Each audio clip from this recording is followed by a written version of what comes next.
I'm Sherry Simpson. I'm a registered and licensed dietitian from Tuscaloosa, Alabama, and have been asked to provide you with some professional information about the health of wheat and how that relates to everybody's diet. I'll tell you, since I was asked to be a part of the Wheat Foods Council, I have really struggled with finding the time to tape, as I'm not only a professional but also a very busy mom of 2 boys and a husband, and try to be very active in my community. So after trying to make appointments, realized that I needed to take advantage of technology, and the best place that I'm not interrupted, is quiet, and I actually have time to gather my thoughts is in the car. So this may be one of many, but I hope you'll bear with me and hope you enjoy as I talk to you while I drive. But one of the things that I wanted to talk to you about today was that I get lots of questions about this time of year. Everybody's got their New Year's resolutions, and for the majority of people, it's either to eat healthy or to lose weight. And one of the questions I get is, well, what diet is best for doing that, for accomplishing being healthy and losing weight? And the question always arises about low carbohydrate diets. And while they can be helpful in weight loss, we just find that anytime that you're removing a group or restricting yourself, it's limiting nutrients that your body needs. So one thing that we stress as dietitians is balance. We also find that with dietary change, especially with weight change and trying to restrict ourselves, that the more we restrict ourselves, the harder it is to comply with our diets, and also we feel deprived, and that's really hard. So as a dietitian, I work with patients in the hospital. I also work with people that come in looking for just assistance, whether it's for themselves or family members or their children. They just really want to be healthy, and they're not really sure how to go about that. So one of the things that I used to do was we'd sit down with people and go over all the things that they can't have. And what happened is people got really frustrated. Okay, I can't have all these things, but what can I have? So one of the things I like to do is to sit down with people and tell them, what can I eat? And giving them menu ideas, recipes, and those kind of things. The one thing that I do want to stress is when you're looking at diets, as far as the dietary changes and those kind of things, you want to be sure that it's not restricting or eliminating a food group. Common scenario that I'll tell you that I see with a lot of my patients, and also family and friends, regardless if they have a dietitian as a family member, they still venture out on their own, and where they get advice from friends and coworkers, and my favorite is their hairdresser. And one of the biggest ones I hear is low carb. Low carb is easy to follow because you're eating lots of foods high in fat, which a lot of us really enjoy. But what happens is people usually feel pretty good the first couple of days, even the next couple of weeks. Well, then our bodies do start to tap into our fat stores, which is good. But what happens is our brain doesn't like that. Our brain likes sources of carbohydrates. It can function off of breaking down fat, but it really doesn't like it. So what I hear consistently is people say, oh, I felt really great, and then I felt like I hit a wall. I couldn't concentrate. I was irritable. My family didn't want to be around me. My coworkers were complaining, and I'm really challenged at work. And I don't know about most of you, but with what I do, I take care of human beings.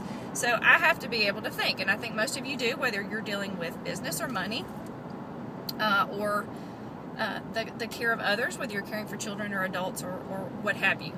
But that's a common misconception, is that you're going to be thin and feel great, and you do at first, but then your body starts to crave those things. So point being made, make sure when you are doing dietary changes, you need to do 2 things before you start.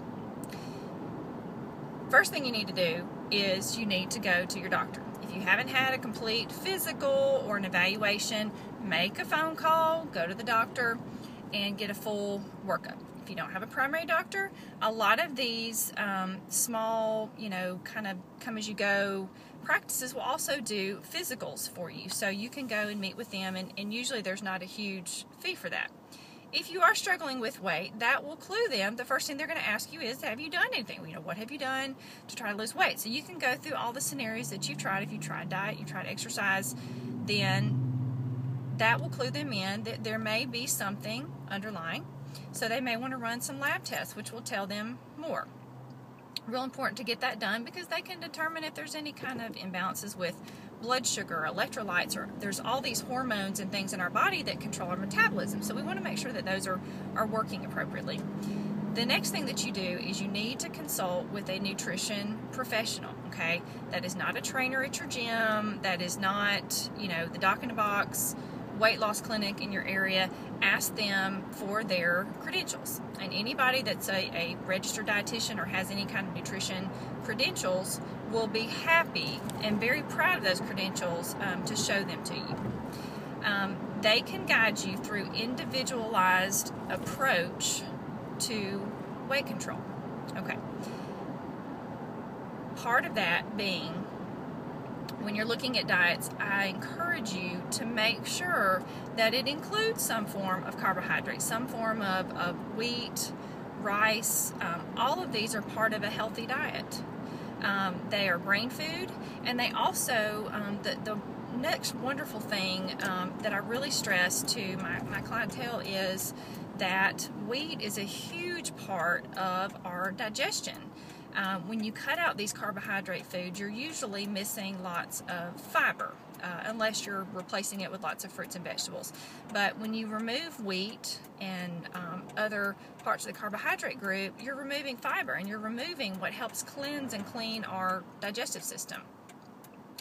Lots of things out there in the media now talking about colon cleansing and all these pills that you need to take because you're backed up and your digestive system is not working appropriately. And one of the best tools that we have is using carbohydrates, is using wheat and rice and whole grain breads and wheat flour and all those things that are wonderful.